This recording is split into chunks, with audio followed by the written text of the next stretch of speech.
Halo teman-teman, di sini kita akan mempelajari sistem hematologi. Apa sih hematologi itu? Hematologi merupakan salah satu studi kesehatan yang khusus mempelajari mengenai darah beserta gangguannya. Sistem hematologi juga terdiri dari organ dan jaringan pendukung seperti sumsum tulang, limpa, hati, dan pembuluh darah. Sumsum tulang adalah tempat produksi sel darah, sedangkan limpa dan hati berperan dalam menghancurkan sel darah yang sudah tua dan rusak. Pembuluh darah juga sangat penting karena menjadi media untuk mengangkut sel darah ke seluruh tubuh. Sumsum tulang terdiri dari 1. Zat besi, 2. Asam folat, 3. Vitamin B12, 4. Vitamin B6. Fungsi sumsum tulang belakang berikutnya adalah mengirimkan sinyal dari organ panca indera tubuh ke otak. Adapun fungsi darah, yang pertama adalah mengangkut oksigen, yaitu hemoglobin yang terkandung dalam sel darah merah berikatan dengan oksigen dan membawa oksigen dari paru-paru ke seluruh tubuh.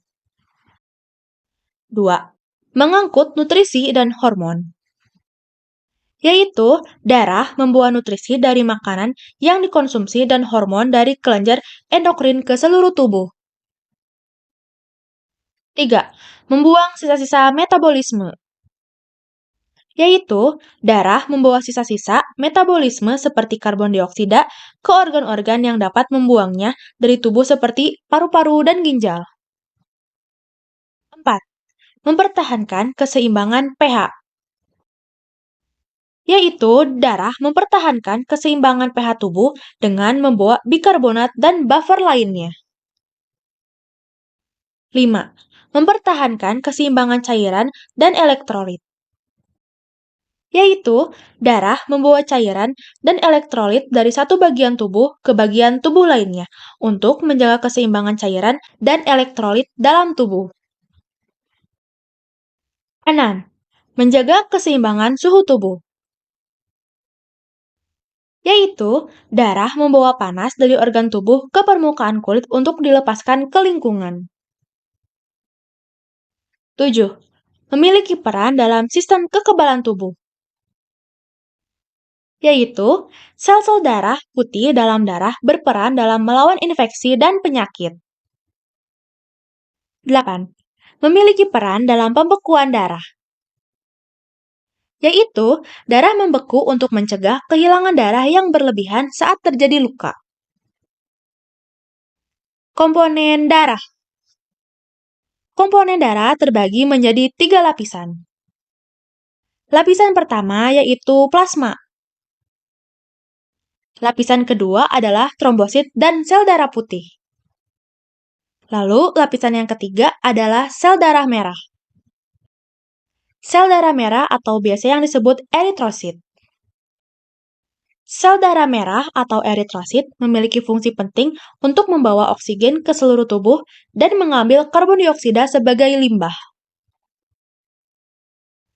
Eritrosit berbeda dengan sel darah lainnya karena tidak memiliki nukleus dan hanya mengandung sedikit organel. Jumlah eritrosit biasanya berkisar antara 5 juta sel per milimeter kubik darah, dan jumlahnya melebihi jumlah sel darah putih sekitar 1000/1. Eritrosit merupakan faktor utama yang berkontribusi pada viskositas darah. Beberapa jenis sel darah merah yaitu 1. Hemoglobin. Hemoglobin adalah protein dalam sel darah merah yang utamanya berfungsi untuk menjaga bentuk eritrosit serta mengangkut oksigen dan karbon dioksida di dalam tubuh diri. 2. Hematokrit. Hematokrit adalah salah satu indikator pada hasil pemeriksaan laboratorium untuk membandingkan jumlah sel darah merah dengan volume darah di dalam tubuh. 3. Retikulosit. Retikulosit adalah jenis sel darah merah yang belum matang dan diedarkan ke seluruh tubuh melalui aliran darah. Secara klinis, darah normal mengandung 12-18 gram hemoglobin per 100 mm. Kadar hemoglobin sedikit lebih tinggi pada pria, yaitu 13-18 gram per desiliter, dibandingkan wanita 12-16 gram per desiliter. Sel darah putih atau leukosit. Fungsi leukosit adalah untuk mendeteksi dan melawan mikroorganisme atau patogen asing yang dapat menyebabkan penyakit seperti virus, jamur, bakteri, dan parasit. Sel darah putih atau leukosit adalah salah satu komponen sel darah yang mengandung sedikit hemoglobin, sehingga warnanya lebih pucat. Leukosit diproduksi oleh sel induk sumsum tulang atau disebut bone marrow, di mana sumsum tulang itu sendiri selain memproduksi sel darah merah dan keping darah, juga memproduksi sel darah putih. Trombosit. Trombosit adalah salah satu komponen darah yang berfungsi membantu proses pembekuan darah. Trombosit hanya dapat bertahan selama 10 hari. Setelahnya, sumsum tulang akan menghasilkan persediaan trombosit baru lagi bagi tubuh. Plasma. Plasma darah adalah cairan berwarna kekuningan yang bertugas membawa sel darah. Plasma darah terdiri dari 92% air yang berfungsi untuk membantu mengisi pembuluh darah yang membuat darah dan nutrisi lainnya terus mengalir melalui jantung. Hematopoiesis merupakan pembentukan sel darah yang terjadi di dalam sumsum tulang merah atau jaringan miolit. Semua elemen yang terbentuk berasal dari jenis sel punca yang umum, yaitu hematokistoblast. Hematokistoblast membentuk dua jenis keturunan, yaitu sel induk limfoid yang akan menghasilkan limfosit dan sel induk miolit yang dapat menghasilkan miolit. Proses ini sangat penting dalam menjaga kesehatan dan fungsi normal dari sistem hematologi, sehingga tubuh dapat memproduksi sel darah yang diperlukan untuk menggantikan sel-sel yang rusak atau mati, serta membantu melindungi tubuh dari infeksi dan penyakit. Pengelompokan darah manusia. Golongan darah A.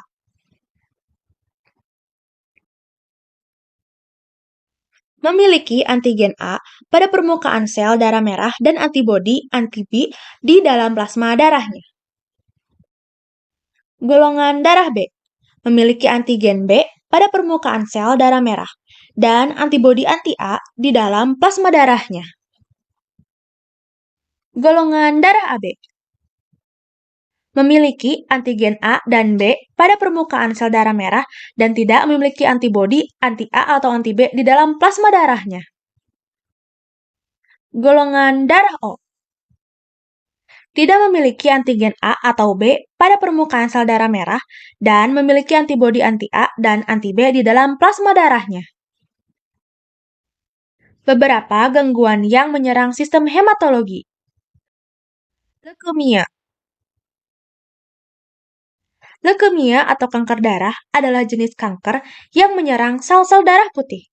Kondisi ini terjadi akibat tubuh memproduksi sel darah putih terlalu banyak atau abnormal. Limfoma. Limfoma adalah jenis kanker darah yang terjadi di sistem limfatik dan dapat menyebabkan pembesaran kelenjar getah bening, sehingga disebut juga sebagai kanker kelenjar getah bening. Akibatnya, daya tahan tubuh menurun dan menyebabkan penderitanya lebih mudah mengalami infeksi. Terjadi pembesaran atau benjolan pada kelenjar getah bening. Miolema. Miolema merupakan jenis kanker yang terjadi pada sel plasma, salah satu jenis sel darah putih yang ada di sumsum tulang. Penyakit ini menyebabkan tubuh memproduksi protein berlebih, sehingga memicu kerusakan pada organ tubuh, seperti tulang dan ginjal. Anemia. Anemia adalah kondisi yang disebabkan oleh kurangnya hemoglobin dalam darah yang berperan dalam pendistribusian oksigen ke seluruh tubuh. Hemofilia. Hemofilia adalah kondisi ketika tubuh kekurangan faktor pembekuan darah, sehingga terjadi pendarahan yang lebih lama saat penderitanya mengalami luka. Thank you for watching.